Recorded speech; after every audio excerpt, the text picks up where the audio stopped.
In April 1859, Bogart Whitmore made an announcement that shocked even the cruelest plantation owners in Louisiana. He had purchased a slave for $30. Zero, the tallest ever sold in New Orleans. 7 seven of muscle and scars, an investment that would pay for itself in one harvest. The white society of St. Mary Parish had no idea what was coming. They had no idea what Josiah would do. 13 men were dead. Magnolia Plantation was nothing but ashes, and Josiah had disappeared into the swamp like smoke.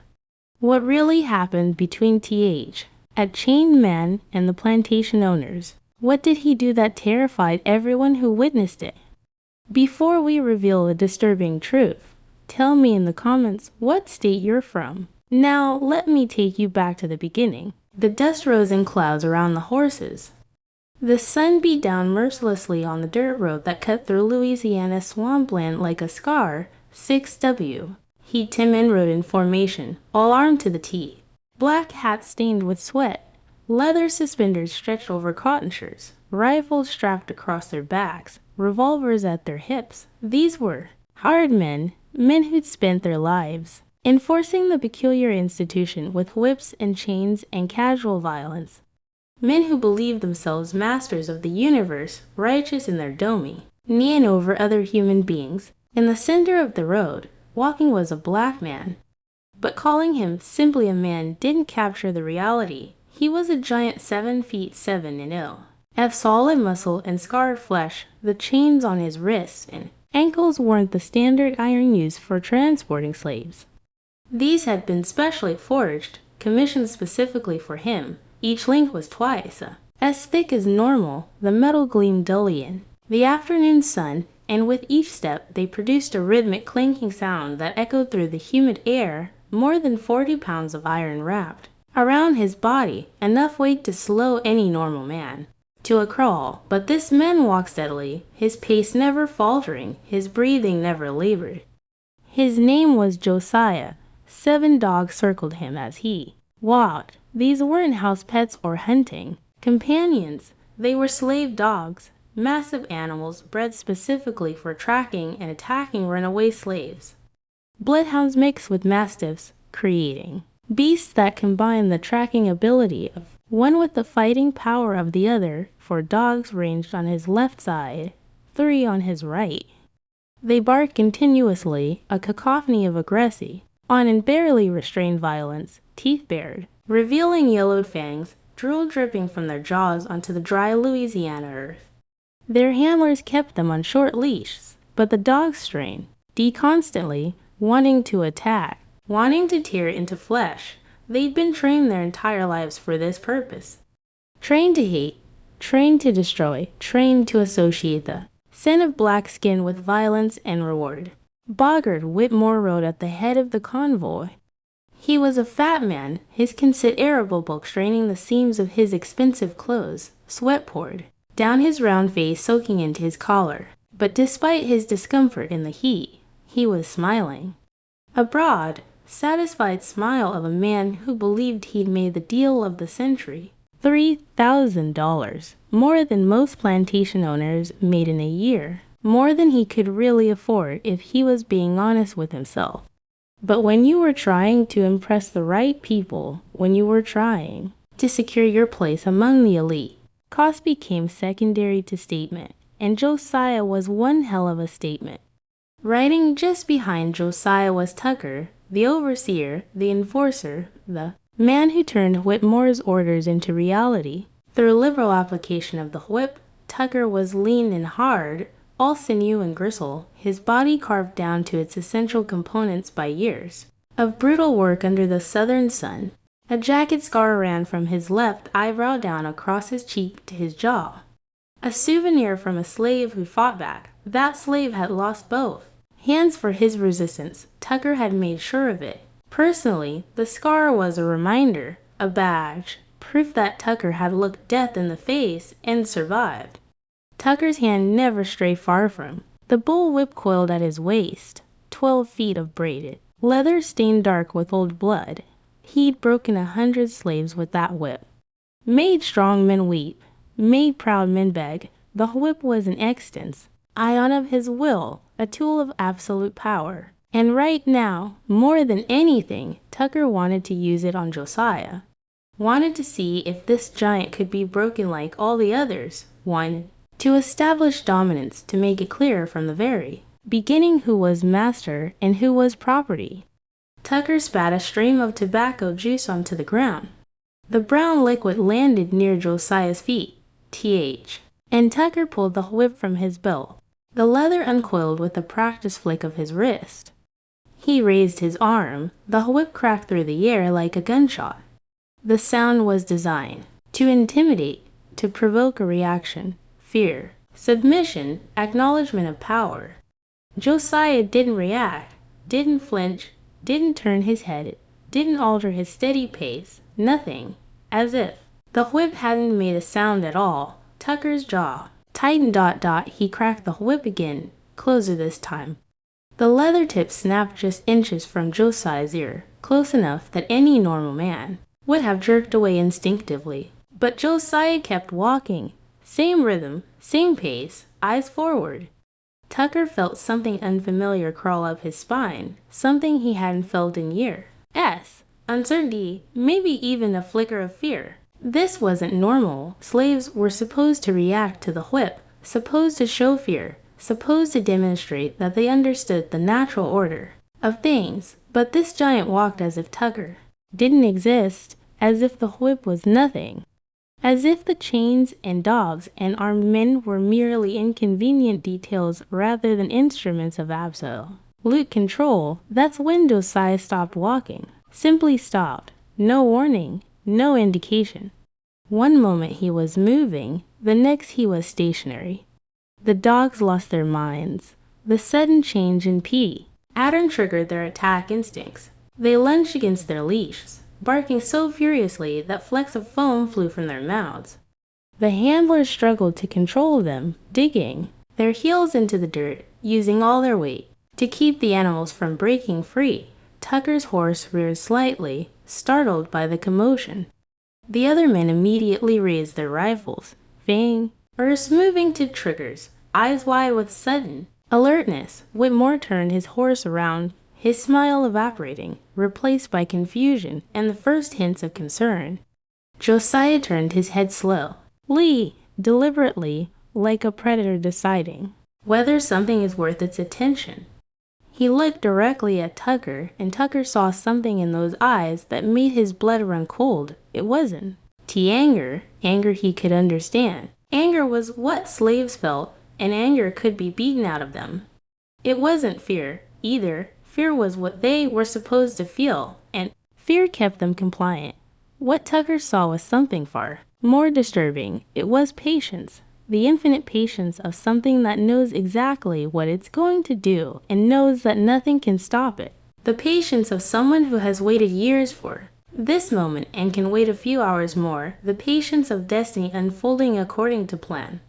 Tucker's hand, the one holding the whip, trembled slightly. He told himself it was from the exertion of holding his horse steady, told himself it was the heat, told himself it was anything other than what it actually was, which was fear, pure primal. Fear of something he didn't understand. For a long moment, that felt like an hour, Tucker and Josiah stared at each other. Master and slave, oppressor and oppressed, the natural order of things, except in that moment, Tucker didn't feel like the master. He felt like prey. Then Josiah turned his head back forward and started walking again. Same pace, same rhythm, as if nothing had happened. Tucker lowered the whip, didn't crack it again, didn't try to assert dominance. Some instinct deeper than ego told him that using the whip on this man would be a mistake, maybe a fatal one. He coiled the leather back onto his belt and rode in silence, his eyes never leaving Josiah's back, his mind working through implications he didn't want to acknowledge. The Sioux and climbed higher, turned the world into a furnace. Heat shimmered off the road in visible waves. The men drank from canteens, wiped sweat from their faces, adjusted their clothing to try to find relief. The dogs panted heavily, their tongues lolling out, their earlier aggression tempered by exhaustion, but Josiah never slowed. Never showed any sign of discomfort. Didn't sweat. Despite the chains and the sun and the relentless pace, didn't breathe heavily. Didn't stumble or falter. He walked like a machine, tireless and inevitable. Tucker watched him obsessively, studied every detail, trying to find some weakness, some flaw, some indication that this was just a man after all. But the more he watched, the more disturbed he became. Normal slaves. Show wear, their shoulders slumped, their steps shortened, their heads drooped. Even the strongest eventually displayed fatigue, but not Josiah. If anything, he seemed to gain strength as they traveled. His posture remained perfect. His stride remained measured. His head stayed level, eyes fixed on some distant point only he could see. Whitmore called for a rest stop. They ran near a small creek, a tributary feeding into the larger swamp system. Shade trees offered some relief from the brutal sun. The men dismounted gratefully, their legs stiff from hours in the saddle. They led their horses to the creek to drink, then dropped to the ground themselves, pulling out food from their saddlebags, salt pork, hard bread, some dried fruit. They ate and talked in low voices, discussing the road ahead, the plantation, normal things that helped them pretend this was just another day of work. The dogs were released from their leashes, but kept nearby, the immediate. Ely ran to the creek, lapping up water desperately, then collapsed in the shade. Even their trained aggression had limits. Even they needed rest. Josiah was left standing in the full sun, still chained. No water offered, no rest permitted. Standard procedure for transporting a new slave. You didn't give them comfort, didn't show weakness. Established from the very beginning that they air property, not people, that their needs didn't matter, that their suffering was irrelevant. Josiah stood, didn't sit, didn't seek shade, didn't show any sign of thirst or fatigue, just stood there in the chains in the sun, motionless as a statue. Tucker watched him from the shade while chewing on a piece of salt pork, watched and wondered, how was this possible? Even the strongs. Teamen needed water, needed rest, needed relief from the sun, but this giant stood as if he just started walking. As if the journey had cost him nothing, as if the chains weighed nothing. One of the other men, a young overseer named Clayton, noticed Tucker's attention. He followed Tucker's gaze to Josiah, then back to Tucker. Something wrong with him? Clayton asked around a mouthful of bread. Tucker shook his head slowly. Don't know, but there's something. Can't put my finger on it. Clayton squinted at Josiah. He's just big, probably dumb as a rock like most of them, strong, back, weak mind. That's what makes them good workers. Tucker didn't respond. He'd heard that line 1,000 times. Had probably said it himself 1,000 times. The comforting lie that slave owners told themselves that the people they owned were somehow less than human, less intelligent, less feeling, more like animals that could be worked and beaten and sold without moral consequence. But looking at Josiah, Tucker didn't see anything dumb, didn't see anything weak, saw something that made every instinct he'd developed over 30 years of slave driving scream warnings he didn't want to. Here, Whitmore approached Tucker while wiping sweat from his face with an expensive handkerchief. We making good time. Tucker nodded. Should reach Magnolia by nightfall if we don't hit any problems. Whitmore glanced at Josiah. Think he'll give us problems? Tucker considered the question. The honest answer was yes. Every fiber of his being said yes. But saying that to Whitmore, who'd just spent $3,000, who was expecting validation of his brilliant purchase, wouldn't go over well. So Tucker said, he's been compliant so far, but I'd keep close watch on him. There's something about him that ain't right.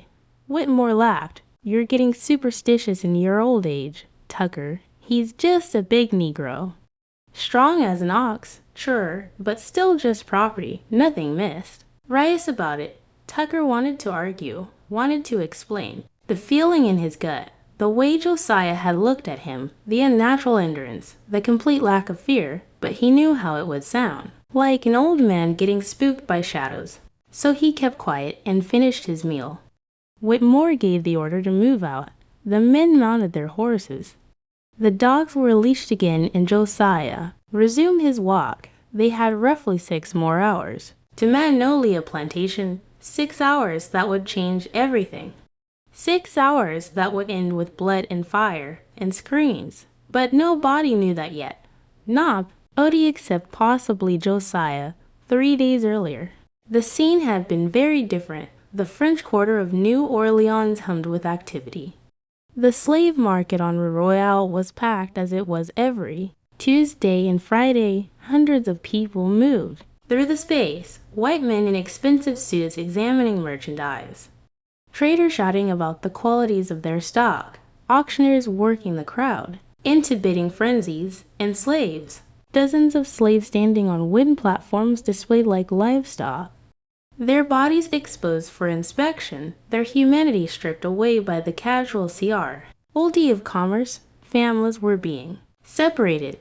A mother pulled away from her children, sold to one beer while her babies went to another. The woman screamed, reached desperately for her children. The children cried, not understanding why Mama was leaving, why these strange white men were taking her away. The traders didn't care.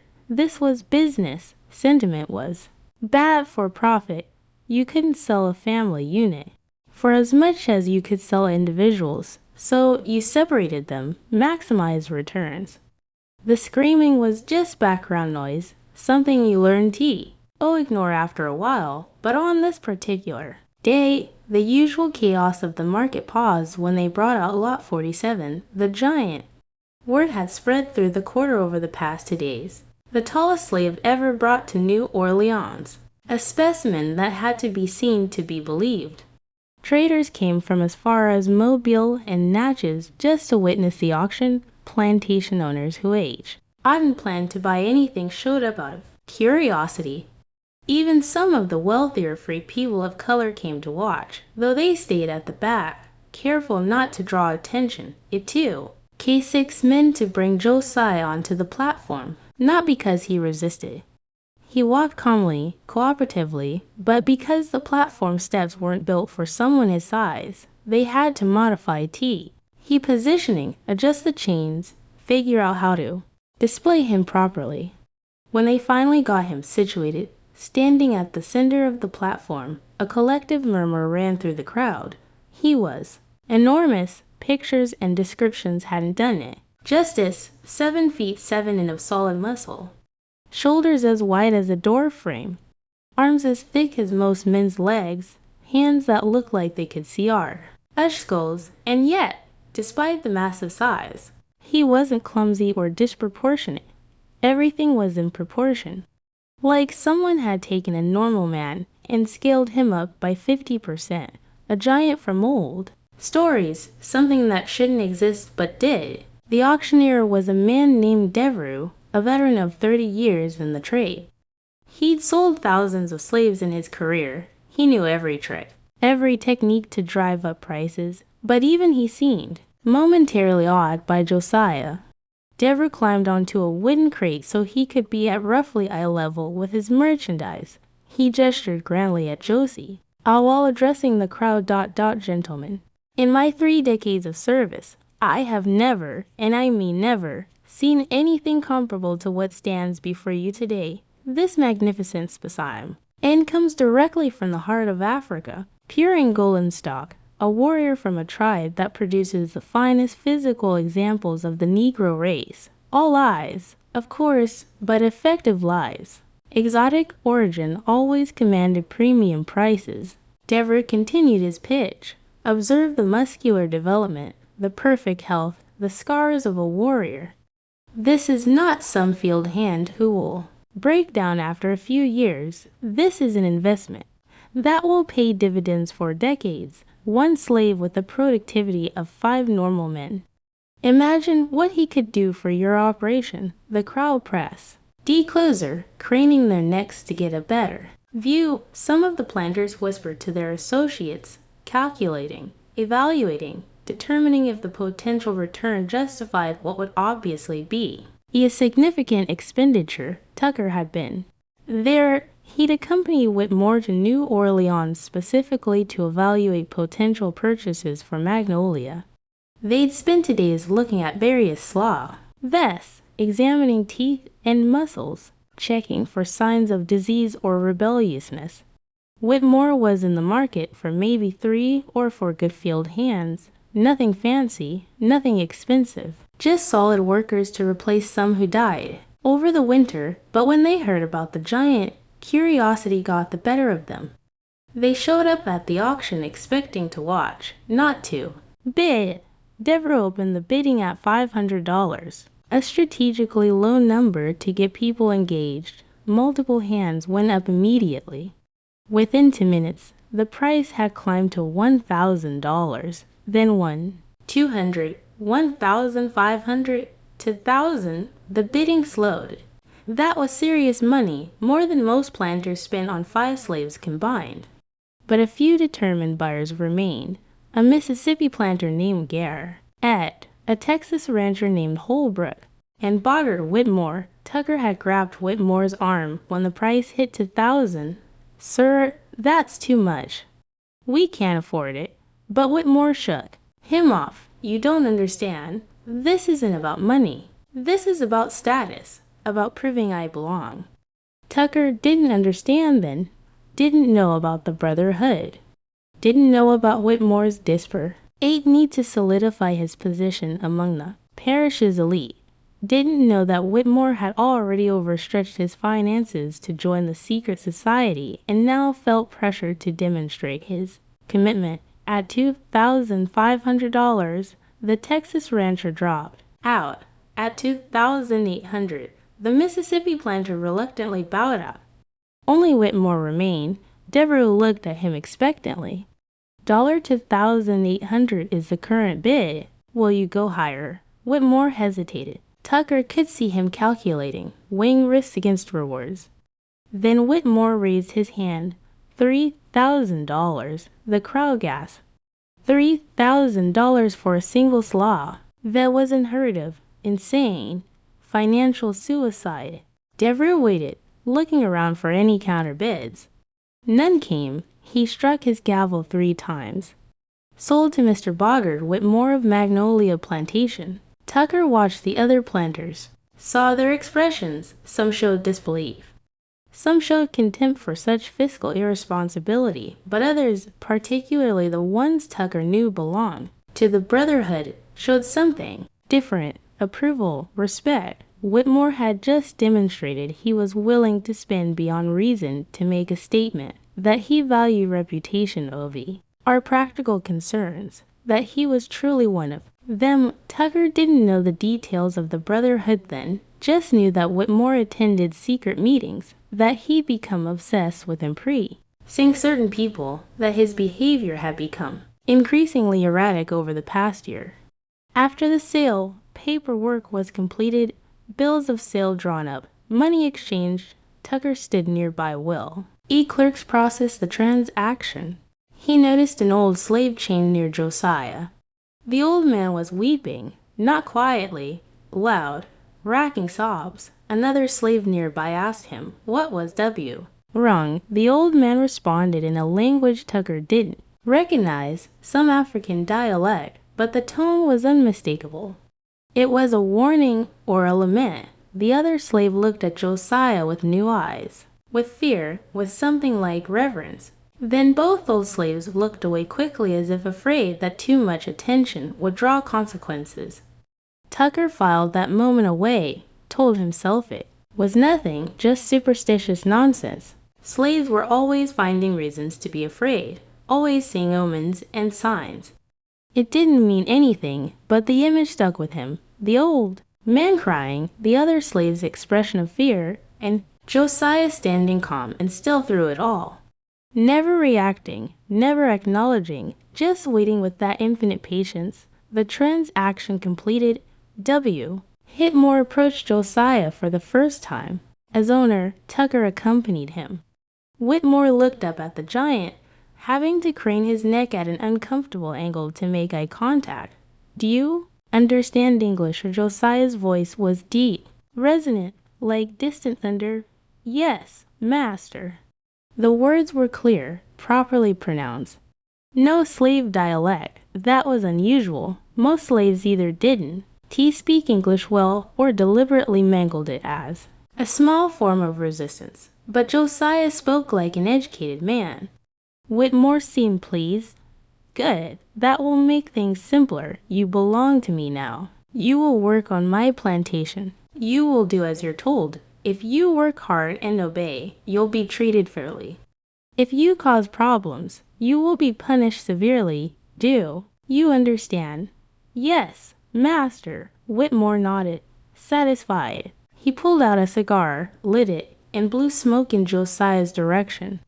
A casual assertion of dominance. I paid a fortune for you, more than you're probably worth, but I believe in investing in quality. Don't make me regret it. Josiah said nothing. Whitmore waited, perhaps expecting some expression of gratitude, some acknowledgement of how fortunate Josie was to have such a benevolent owner. When none came, Whitmore frowned. Well, don't you have anything to say? Josiah met his eyes, held the gaze longer than any slave should, long enough that Tucker's hand moved instinctively toward his whip. Then Josiah spoke. I understand, master. I will do exactly what I was brought here to do. Something about the phrasing bothered Tucker. Not what was said, but how it was said. The emphasis on certain words as if Josiah was talking about something beyond simple labor, but Whitmore seemed to miss it. He smiled, took the response as appropriate deference.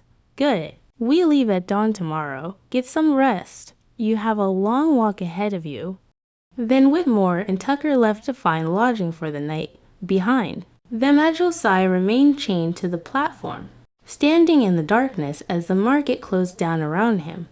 Standing and waiting, always waiting. That night, in the slave pens beneath the market, something happened that nobody recorded officially, but stories about it spread through the slave community.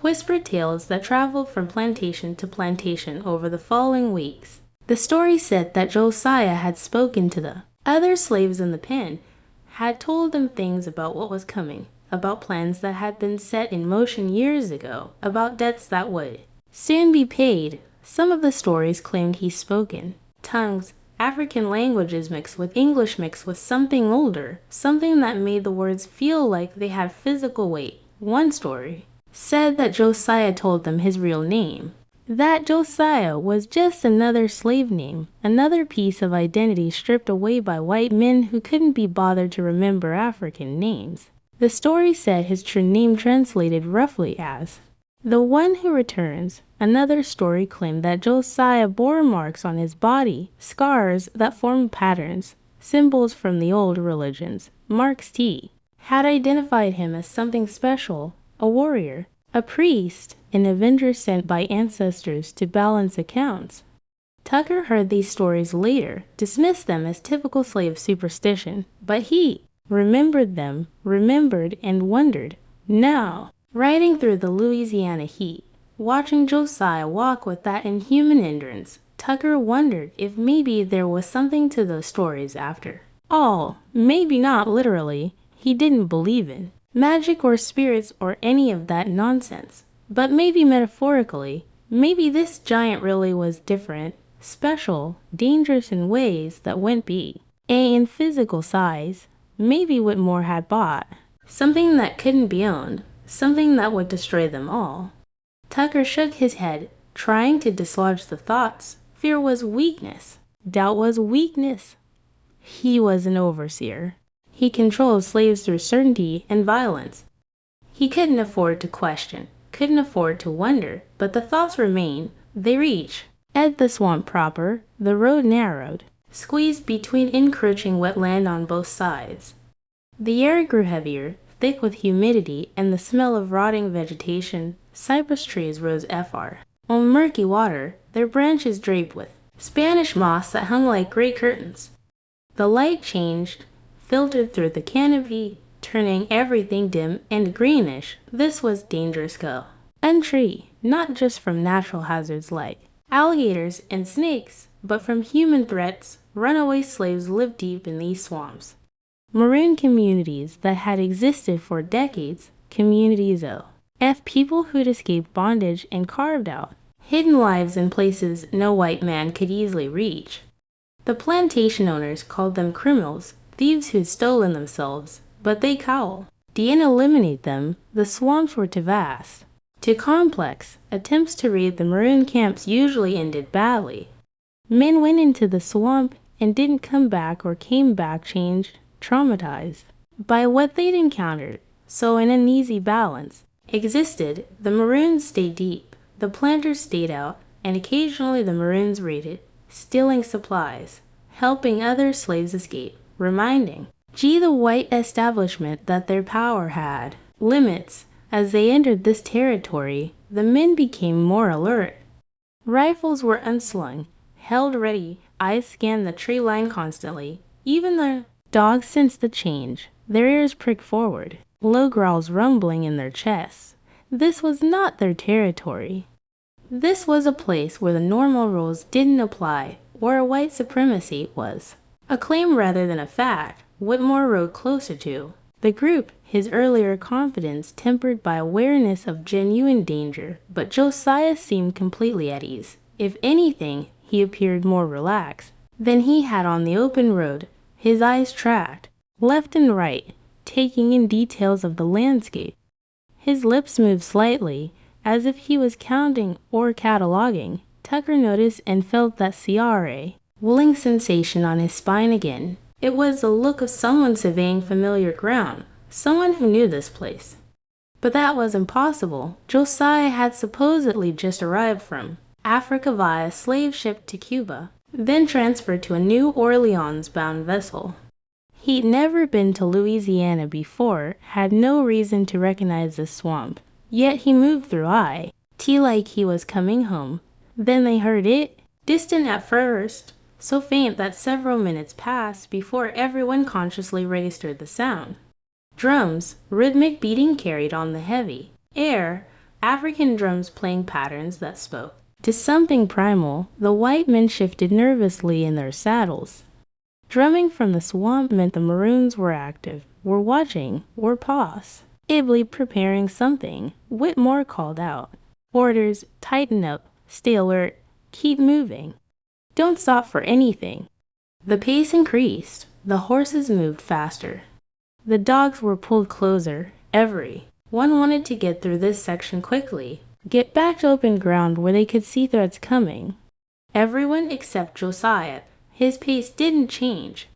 Same steady rhythm he'd maintained all day, which meant the group had to slow down to match him or drag him, which would be difficult given his size and the terrain. They slowed down and the drums got louder, not dramatically, not like they were getting closer to the source. More like additional drums were joining in, creating layers of sound, complex polyrhythms that seemed to come from multiple directions simultaneously. It was disorienting, impossible to pinpoint where the drummers actually were. Tucker had heard maroon drums before. Every overseer in Louisiana had. But these were different, more organized, more purposeful, like they were communicating specific information rather than just making noise, like they were coordinating something. Tucker's grip tightened on his rifle. Mr. Whitmore, he called out, we should consider turning back. Find another route. Whitmore's face was pale, sweat pouring down despite the shade of the canopy. But he shook his head. This is the only route. To Magnolia from here. Going back means losing half a day. We go forward. Just stay sharp. That's when they reached the bridge. It appeared suddenly around a bend in the road. A wooden structure spanning a section of swamp where the water was particularly deep and dark. The bridge was old, maybe 50 years, constructed when this road was first established. It had been repaired many times, patched and reinforced, but it was still fundamentally a fragile thing, narrow, only wide enough for one horse at a time. The planks were weathered gray, gaps visible between them where you could see down to the water below. And in that water, shapes moved. Long, dark shapes that drifted just beneath the surface. Alligators, lots of them. Alligators were common in Louisiana. Swamps, seeing a few around a bridge was normal, but this was different. Tucker counted at least 20 visible animals, probably more hidden in the murky water. They weren't moving naturally, weren't hunting or basking or doing typical alligator things. They were positioned, arranged in a rough circle around the bridge, waiting as if they'd been called there, as if they were expecting something. Whitmore stared at the scene. What in God's name? One of the other overseers, a man named Perkins, spoke up. It ain't natural. Gators don't school up like that. Something's wrong. Tucker agreed. Every instinct screamed at him to turn around, find another way, but Whitmore was right about the time. Going back meant adding hours to their journey, meant traveling in the dark, meant possibly camping in the swamp overnight. All bad options. We cross, Whitmore decided one at a time. Careful, test each plank before putting full weight on it. If the bridge holds, we're through this in 10 minutes. He went first, demonstrating leadership, showing courage. Even though Tucker could see his hands shaking on the reins, Whitmore's horse stepped onto the bridge carefully. The planks creaked but held slowly. Whitmore crossed, reached the other side safely, called back. It's solid. Come on. To more riders went, then another. Each crossing seemed to talk. Forever, the drums continued their complex rhythms. The alligators continued their unnatural waiting, and Josiah stood at the edge of the bridge, watching everything with those patient eyes. Finally, it was time for the rear group to cross. Tucker, Perkins, one other overseer named Davis, and Josiah, the dogs, would cross with their handlers. Tucker gestured with his rifle. You're next. Move, Joe. Josiah stepped onto the bridge. The structure groaned under his weight. The chains added mass, but the first few steps seemed fine. Josiah reached the midpoint of the bridge, then stopped. Just stop. And like he'd done on the road earlier, Tucker shouted, keep moving. Don't stop in the middle. But Josiah didn't move. He stood there looking down at the water, at the alligators. Then Josiah did something that stopped Tucker's heart. He began to hum low and deep, that voice that sounded like distant thunder. The tune was strange, nothing Tucker recognized. Not European, not NES. Lave's song he'd heard, something older, something that seemed to resonate in the bones rather than the ears. And the alligators reacted. They began to move. Not toward the bridge, not attack. Just moving in patterns, circling, rising partially out of the water, opening their jaws wide, showing teeth that could crush bone like twigs. Stop that. Tucker screamed. What? For your doing. Stop it. But Josiah continued. The humming grew slightly louder. The alligator's movements grew more agitated. Then Josiah spoke, words that weren't English, weren't any language. Tucker recognized guttural sounds that seemed to vibrate the very air, and one of the alligators surged partially out of the water, its massive body propelling itself upward, jaws snapping at TH. The underside of the bridge just feet from where Josiah stood, the bridge shook, planks splintered. But Josiah remained perfectly balanced, unmoved by the chaos he created. Perkins panicked. His horse haw, deep in next in line to cross. The animal, already spooked by the drums and the alligators, completely lost its composure when the bridge shook. It reared. Perkins, a decent rider under normal circumstances, wasn't prepared. He lost his seat, fell backward, his boot caught in the stirrup for a moment, leaving him hanging. But then his momentum tore him free. He fell, not onto the bridge, into the water beside it, the dark water filled with 20 alligators that had been waiting for exactly this moment. Perkins surfaced, gasping, disoriented. He had maybe 2 seconds of life left. Tucker saw his face, saw the realization hit, saw the scream form, then the water erupted. Multiple alligators surged toward the thrashing man simultaneously. The first jaws closed on his leg. Perk and screamed, a sound of pure agony and terror. He tried to grab onto something, anything, but there was nothing to hold. Another alligator hit him from the side, then another, the water churned. Red pieces, that was all Tucker's mind could process. Perkins was being torn into pieces. The screaming stopped after maybe 10 seconds. The thrashing continued a bit longer, then nothing, just disturbed water slowly settling, red foam drifting, and the alligators sinking back down, sated, their purpose fulfilled. Josiah chose that moment to continue walking, stepped off the far end of the bridge, stood on solid ground on the other side. Tucker and Davis, both frozen in horror, snapped back to awareness. They spurred their horses, crossed the bridge faster than was safe, planks cracking under them, but they made it, got to the other side, got away from that cursed water. The dogs followed, nearly dragging their handlers in their desperation to get across. On the far side, the entire convoy had stopped. Everyone stared back at the bridge, at the water where Perkins had died. Whitmore's face was ashen. What happened? What the hell just happened? Tucker couldn't speak. His throat was closed. His mind kept replaying the moment. Josiah humming, Josiah speaking those words. The alligators responding, Perkins falling. The feeding frenzy, was it a lines connected or just horrible coincidence? Tucker wanted desperately to believe it was coincidence. But he couldn't, not after everything else he'd seen. Not after feeling that inhuman patience. In Josiah's eyes, Tucker looked at Josiah. The giant stood quietly, showing no emotion, no satisfaction, no remorse, nothing.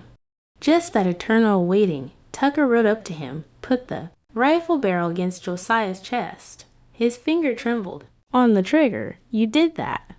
I don't know how, but you did that. You killed Perkins. Josiah looked down at him, spoke in that deep voice. Did I? I stood on a bridge. A man fell from his horse. Alligators did what alligators do. Where is my crime? The words were perfectly reasonable, perfect logic, but the tone suggested something. Else entirely suggested complicity. Suggested that yes, he absolutely killed Perkins and there wasn't a damn thing anyone could do about it. Whitmore rode between them, Tucker, Stowe. ND down, it was an accident, a terrible accident. But an accident, Perkins's horse spilled. That's all. Tucker wanted to argue, wanted to explain what he'd seen and heard, but looking at Whitmore's face at the desperation there, Tucker realized that Whitmore couldn't afford to believe anything else. Whitmore had spent $3,000 on this slave, had staked his reputation on this purchase, admitting that the slave was dangerous, was possibly responsible for Perkins's death, would mean admitting catastrophic error, would mean financial and social ruin, so Whitmore would believe the Lee would force everyone else to believe it, would punish anyone who suggested otherwise. Tucker lowered his rifle. Yes, sir, an accident, my mistake. But his eyes promised Josiah something, promised that this wasn't over, that he was watching, that at some point, somehow there would be a reckoning. Josiah met his gaze and smiled, not a big smile, just a slight poured curve at the corners of his mouth. But that small smile contained volumes, contained acknowledgement and anticipation and absolute certainty about how this story would end. Then Josiah tore net and continued walking toward Magnolia Plantation, toward destiny, toward blood and fire, and the settling of accounts that had been building for years. They were 5 men now instead of 6, 5 men, 7 dogs, 3 horses, and still 3 hours from the plantation, 3 hours that passed in tense silence. The drums had stopped after the bridge. The swamp grew quieter as they progressed, but somehow the silence was worse than the sound had been. It felt expectant, like the swamp itself was holding its breath, waiting to see what would happen next. Tucker rode near. The front now as far from Josiah as possible, while still maintaining his responsibilities. He kept his rifle across his lap, ready to fire, kept looking back over his shoulder to check where the giant was. Every time he looked, Josiah was there, walking steadily, never tiring. Those chains that should have slowed him down seemed like nothing Tucker found himself thinking about. Legends, stories passed down from his grandfather's time, stories about slaves who were more than human, who had powers, who could call animals, who could curse people, who could see the future. Tucker had always dismissed those stories as fairy tales designed to frighten children. But now he wondered, what if some of it was true? What if there were people who existed outside normal rules? What if Josiah was one of them? Tucker shook his head violently, trying to dislodge the thoughts. This was the heat, the stress, the shock of watching Perkins die. It was making him irrational. Josiah was just a man. A big man with unusual endurance, sure, but still just a man made of flesh and blood. Still vulnerable to bullets and chains and the normalist. Remnants of control, still just property that could be mastered. Tucker repeated this to himself like a prayer, like if he believed it hard enough, it would become true. The sun was setting when the Y finally emerged from the swamp proper. The land opened up, transitioned from wetland to agricultural fields. Rice paddies stretched in geometric patterns, their standing water reflecting the ore. On sky, groups of slaves worked in the fields, bent double, hands in the water, harvesting the grain that made men like Whitmore wealthy. The slaves didn't look up as the convoy said, didn't acknowledge the arrival of a new captive, kept their eyes down, kept working because that was survival. But Tucker noticed some of them. Notice how their bodies tensed slightly. Notice how the rhythm of their work stuttered for just a moment, as if they felt something, as if they knew something had changed. Magnolia Plantation's main buildings appeared ahead. The big house stood on a slight rise, wet columns gleaming in the dying light. Around it clustered the various structures that made a plantation function. Slave quarters, overseer houses, barns, and storage buildings. A blacksmith shop, cotton gins, the rice processing facility, everything arranged to maximize efficiency, to extract maximum labor from the hundreds of enslaved people who lived in Whitmore's kingdom, his pride, his investment, his future. They rode through the main gate. Guards there recognized Whitmore and opened the heavy wooden doors without question. The envoy moved into the central courtyard, a large open space where various plantation business was conducted, where slaves were punished, where announcements were made, where new slaves were processed and branded, where later that night everything would burn. Whitmore dismounted, his face showing relief at finally reaching home. He stretched, working out the kinks from hours in the saddle. Get him processed, he told Tucker. Brand him, get him assigned to quarters. We'll start him in the fields tomorrow. Tucker nodded and began organizing, for guards came to assist. Men with rifles and clubs. The 7 dogs were kept close, still aggressive despite their exhaustion. They surrounded Josiah in a loose circle. Tucker gestured toward the center of the courtyard, where the branding equipment waited. A brazier already glowed hot, maintained constantly for this purpose. Iron rods with Whitmore's initials BW heated in the coals, ready to mark flesh to permanently identify property. On your knees, Tucker ordered. Josiah looked at him for a long moment, then slowly, deliberately lowered himself to the ground. The guards moved in closer to grab his arms, holding them outstretched. Another grabbed his head, forcing it down, exposing his upper back. A fourth began unlocking the chains around his wrists. Standard procedure. You couldn't brand through the chains, had to remove them temporarily, of course. With 6 armed men and 7 attack dogs surrounding him, there was no risk. A slave kneeling held by guards couldn't possibly be a threat. The blacksmith, a burly white man named Collins, pulled one of the branding irons from the brazier. The tip glowed white hot.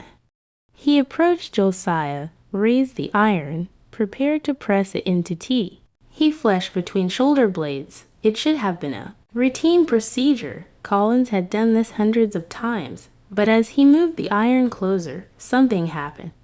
Josiah raised his head slightly. No, T throwing off the guard, who held him, just lifting enough to make eye contact with Collins. And Collins saw whatever Tucker had seen, whatever the old slave at the auction had seen, and whatever truth lived behind those eyes. Collins froze. The iron trembled in his hand. Sweat poured down his face, but not from the heat of the metal, from pure irrational terror. His mouth opened and closed soundlessly. The iron slipped from his grip, fell to the dirt, lay there glowing and smoking. Collins stumbled backward. His knees buckled. He fell to a sitting position, started making sounds that weren't quite words. Whimpering, crying, praying all at once. The guards holding Josiah looked at each other in confusion. What's wrong with him? Tucker rushed over too. Collins. What happened? What did you see? But Collins couldn't articulate it. Could only point at Josiah with a shaking hand and make those sounds of existential dread. Tucker looked from Call, to Josiah, and back. Someone else brand him, he shouted. Now, but none of the other guards moved. They'd all seen Collins's reaction, all felt the same unease they'd been trying to ignore. Lion's Day, none of them wanted to get close to that. Giant, none of them wanted to look into those eyes.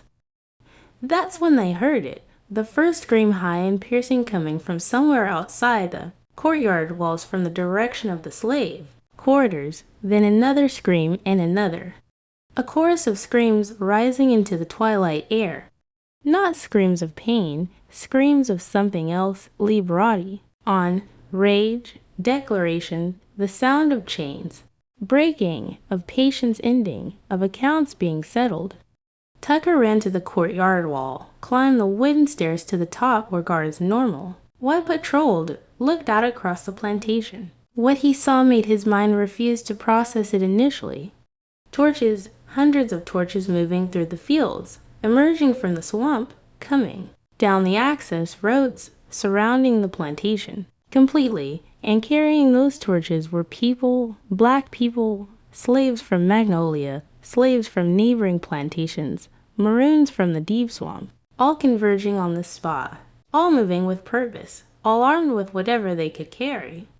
Axes, machetes, clubs, farm implements turned into weapons. Tucker's breath caught in his throat. This was impossible. Slave rebellions didn't happen like this, didn't involve hundreds of people, didn't show this level of organization, didn't announce themselves with S.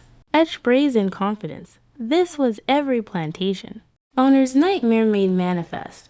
This was the thing they feared in their darkest moments, the thing they built their entire system to prevent, and it was happening right now, right here. Whitmore joined Tucker on the wall, went pale when he saw the torches. Jesus Christ!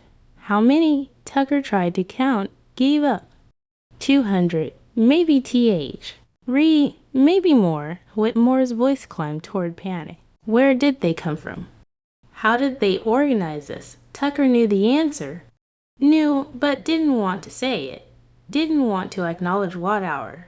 It should have been obvious from the beginning. Finally, he forced the words out. Him, Josiah, this is his doing. Has been from the start.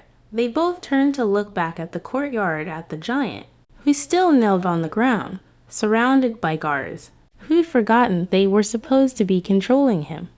Josiah raised his head, looked directly up at Tucker and Whitmore on the wall, and smiled, deep fully for the first time, a smile of satisfaction, of victory, of destiny fulfilled.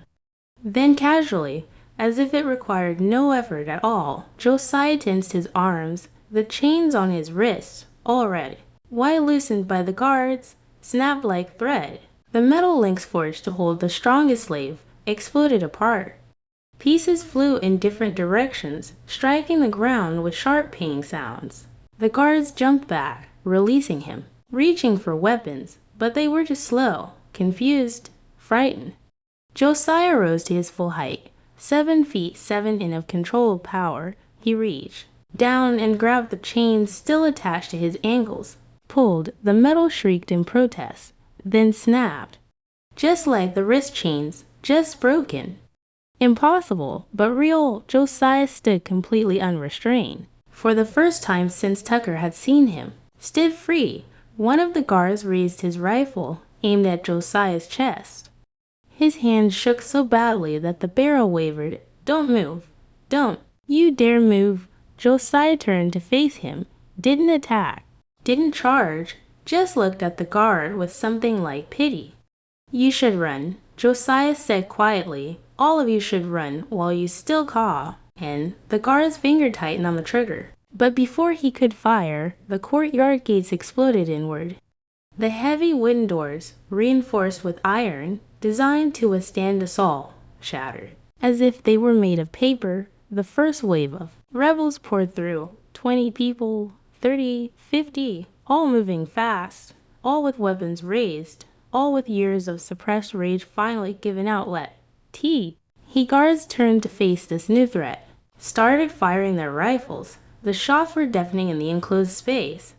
Some rebels fell, but not enough. There were too many. They swarmed over the guards like a wave. Clubs rose and fell. Machetes swung. Screams filled the air, both sides, attackers and defenders. The careful order of the plantation dissolved into chaos. Tucker watched from the wall in horror. This couldn't be happening, couldn't be real, but it was. The evidence was right in front of him. His world ending in blood and fire. Whitmore grabbed his arm. We need to get to the house. We can defend there. We have more guns, more men. They ran down from the wall, tried to reach the big house, but rebels were everywhere, pouring into the courtyard, spreading through the plantation, methodical and determined, not random violence, organized action. Tucker and Whitmore made it perhaps 20 yards before they were cut off. 5 rebels blocked their path. Men Tucker recognized, slaves who'd worked Magnolia fields for years, who'd seemed docile, broken, accepting of their place. But their eyes now held something very different, held all the age, aided in pain and loss that they carefully hidden. For years, held justice long delayed. Whitmore pulled out a pistol, shot one rebel in the chest. The man went down, but the others didn't stop, didn't even slow. They came forward. Tucker swung his rifle like a club, connected with someone's head. Felt the impact, felt bones break, but then hands grabbed him from behind, strong. Hands, too many hands to fight off. He went down, felt fists and boots, felt pain exploding through his body. He tried to curl up, tried to protect himself, but the blows kept coming, relentless. Merciless, the same mercilessness he'd shown slaves. For 30 years coming back to him now. Balance being restored, accounts being settled. His last conscious thought was of Josiah, of those patient eyes, of that smile, and he understood finally what he'd been too blind to see from the beginning. This had never been about one slave, had never been about one plantation. It was bigger, much bigger, a movement, a coordinated uprising that had been planned for years, and Josiah had been the key, the catalyst, the spark that lit the fire. Whitmore had thought he was buying a slave, had actually bought his own destruction. Everything that happened next happened fast, but felt like it lasted forever. The rebels swept through Magnolia Plantation with devastating efficiency, the guards out them. Buried and outfought fell one by one. The overseers who dispensed cruelty so casually discovered what it felt like to be on the receiving end. Some died fighting, some died begging, all died knowing why, knowing what they'd done too, earned this, knowing that the system they'd upheld had created the very people who would destroy them. The big house went up in flames first. Psalm. Yawn threw a torch through a window, the expensive. Curtains caught immediately. Fire spread through the drywood structure faster than anyone could have stopped, even if they'd wanted to, which they didn't. The rebels watched it burn and cheered. That house had represented their bondage, had been built with their labor, had housed the man who owned them like property. Seeing it burn was live. Erosion made visible, the other buildings followed. Barns, stables, storage sheds, the slave quarters. Everything burned. The rebels had decided to leave nothing, to make Magnolia Plantation cease to exist, to erase it so completely that future generations would barely remember it had been here. Fire was purification. Fire was judgment. Fire was justice. In the chaos, Josiah moved calmly. He wasn't directly participating in the violence, wasn't killing anyone personally. That wasn't his role. His role had been to organize, to plan, to bring all these people together, to give them hope that resistance was possible, that they could. When he'd done his job, now he let others do theirs. He walked through the burning plantation like a ghost, observed, remembered, made sure and things were done correctly. One task remained. The most important one. Josiah went to Whitmore's office in the big house. Flames were already eating through the walls, but the office itself didn't caught yet. Inside, in a hidden safe behind a painting, were documents, the Brotherhood's records, a ledger containing 40 years of meeting notes, names of members, descriptions of rituals, debt, tales about victims, the kind of evidence that could destroy the most powerful families in Louisiana, evidence that had to be preserved. Josiah opened the safe, took the ledger, also took Whitmore's personal journals, letters from other Brotherhood members, anything that documented their crimes. He wrapped these carefully in oilcloth, protected them from the fire, from water damage, from time. These documents would serve a purpose, not now, but eventually when the moment was right, when they could do maximum damage. Josiah would make sure they survived, would make sure the truth could, and be buried completely, with the documents secured. Josiah left the burning house, walked through the courtyard where bodies lay scattered, guards, overseers.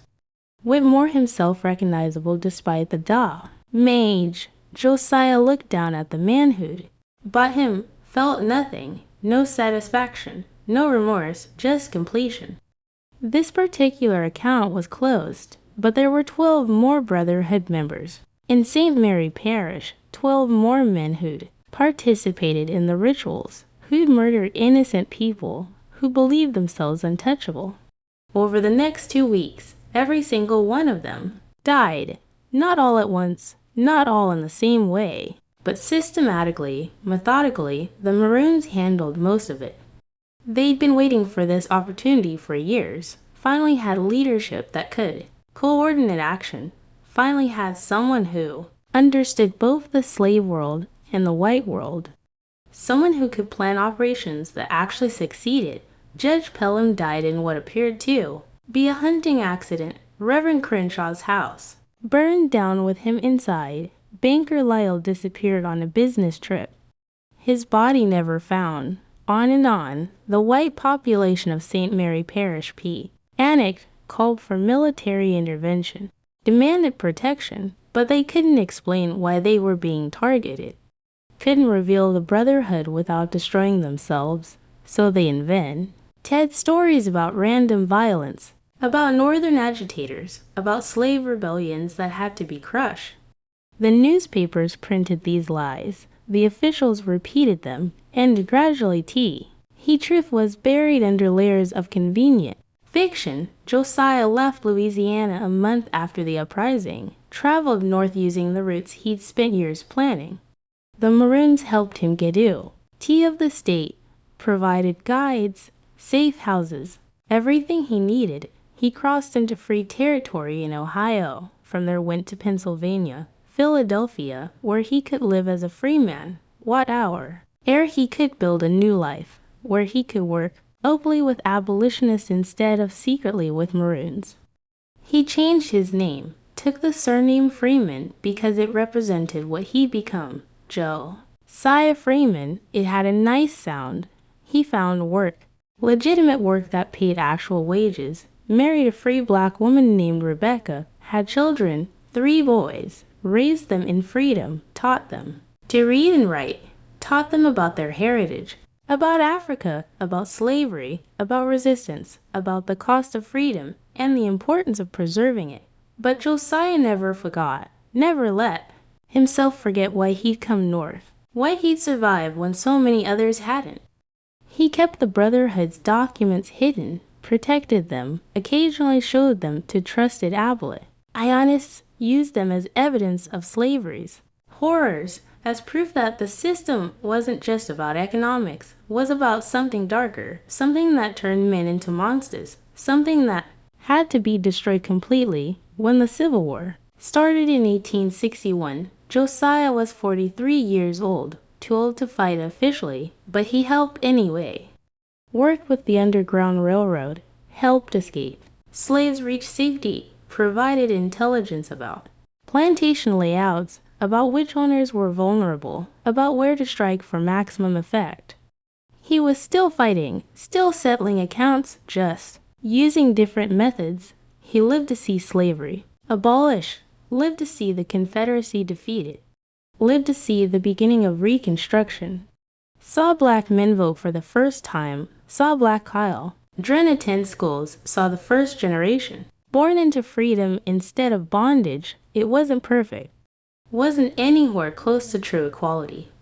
But it was better, was progress, was proof that change was possible when people refused to accept the intolerable. Josiah Freeman died in 1899 at age 81. His funeral was attended by hundreds of people, black and white, people whose lives he'd touched, people he'd helped, people who knew his story and understood what he represented. The newspapers wrote about him, called him a respected community member, a successful businessman, a family man. All true, but incomplete. They didn't know about Magnolia Plantation, about the uprising, about the Brotherhood's destruction. That part of his story died with him, or did it? His children knew of it. His grandchildren heard stories, fragments passed down through generations. And the documents still existed, hidden carefully, but existing, waiting to be found, waiting to tell their story. Maybe one day someone would discover them, would piece together the truth, would understand what really happened in St. Mary Parish in 1859, or maybe not. Maybe the legend was enough. Maybe the whispered stories were more powerful than documented facts. What we do know is this. Magnolia Plantation burned completely on the night of April 15, 1859. 23 white men died. Boggart Whitmore, Tucker the overseer, guards, and overseers whose names were recorded. Over 100 slaves disappeared that night, vanished into the swamp, officially listed as runaways. Most were never recovered. The plantation was never rebuilt. The land was sold off piece by piece, eventually became farmland. Then in the 20th century, housing developments. Today, you'd never know what happened there. No mark, no monument, just suburban streets and normal houses where families live normal lives. But the swamp remembers the black water and cypress trees. Remember on certain nights when the wind blows tea, when the moon is dark, people claim to hear things, drums, voices, the clinking of chains, screams, fire crackling. Some say it's the spirits of those who died, still fighting their battle, still settling accounts. Others say it's just the wind, just the natural sounds of the swamp, just imagination filling darkness with meaning. I'll leave you to decide. Was Josiah just a man, you, swally large, unusually strong, but fundamentally human, or was he something more? A force, a reckoning, an answer to prayers spoken by millions of enslaved people over centuries. Did he plan and execute a brilliant military operation? Or did he tap into something deeper, something older, something that bent reality itself toward justice? The truth probably lies somewhere in between. Josiah was human, but humans, when pushed far enough, when organized effectively, when fighting for their freedom, can accomplish things that seem impossible, can overthrow systems that seem permanent, and can defeat enemies that seem invincible. That's not magic. That's not supernatural. That's just what happens when people refuse to accept their oppression, when they find leaders worth following, when they coordinate action instead of suffering alone. The story of Josiah and Magnolia Plantation is one small chapter in a much larger story.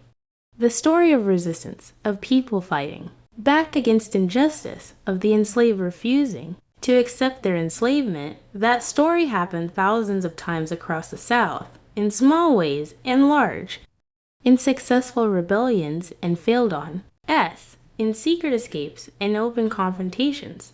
Most of those stories were never recorded, were deliberately erased. But they happened and they mattered. They accumulated over time, built pressure on. Eventually the entire system collapsed under the weight of its own evil. So remember this, history belongs to those who tell it. For too long, the story of American slavery was told by the enslavers, by people who wanted to minimize the horror, who wanted to pretend it was benevolent, who wanted to erase the resistance. But the truth always finds a way out, always bubbles up there. Oh, the carefully constructed lies, stories like Josiah's remind us that enslaved people weren't passive victims, they were active resistors. They fought, they planned, they won. Not always, not easily, but they fought, and that legacy matters. Today, matters for every person fighting against oppression. Matters for everyone told they're powerless, told they should accept injustice, told that the system can't be changed. Josiah's story says otherwise, says that careful planning, patience, organization, and courage can topple even the most entrenched power. Says that justice, even away and delayed, can still come. Says that the arc of the moral universe, as someone once noted, bends toward justice, but it doesn't bend on its own. People like Josiah bend it. What do you think about this story? Do you believe it happened? Do you think Josiah was real? Or is this just a legend, a myth designed to inspire? Leave your thoughts in the comments. Tell me if you've heard similar stories. If your family passed down tales of resistance, these stories need to be remembered, need to be told, need to be kept alive so future generations understand that freedom has always been and fought for, has never been given freely, has always required courage and sacrifice, and people willing to stand up and say enough. If you enjoyed this deep dive into dark history, subscribe to the channel, turn on notifications so you never miss a story. Share this with someone who appreciates history. That doesn't sanitize the past. That doesn't make it palatable. That tells the truth even when it's uncomfortable. Until next time, remember, the past isn't past. History isn't dead. The stories we tell shape the present and the future. Choose your stories carefully. Tell the truth. Remember those who fought so we could be here, and keep fighting for justice because the work is never finished. Until next video.